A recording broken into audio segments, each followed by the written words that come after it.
മലങ്കര സഭ എന്നും സമാധാനമാണ് ആഗ്രഹിക്കുന്നതെന്നും അതിനായുള്ള ശ്രമങ്ങൾ തുടരുമെന്നും പരിശുദ്ധ ബസേലിയോസ് മാർത്തോമ മാത്യൂസ് തൃതീയൻ കാതോലിക്ക ബാവ പറഞ്ഞു.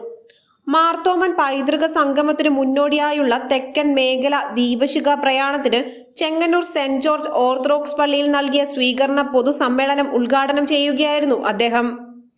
മാർത്തോമൻ പൈതൃകവും സഭയുടെ അസ്തിത്വവും കോടതി വിധികളും ത്യജിച്ചുള്ള ഒരു വിട്ടുവീഴ്ചയും സഭ ആഗ്രഹിക്കുന്നില്ല. പാരമ്പര്യവും വിശ്വാസവും കോടതി വിധിയും അംഗീകരിച്ചുള്ള ശാശ്വത സമാധാനമാണ് മലങ്കര സഭ ആഗ്രഹിക്കുന്നത്. കോടതി വിധി മറികടക്കാൻ ബിൽ അവതരിപ്പിച്ചാൽ വടക്കൻ മേഖലയിലെ പള്ളികളിൽ വീണ്ടും അസമാധാനവും സംഘർഷവും ഉണ്ടാകും.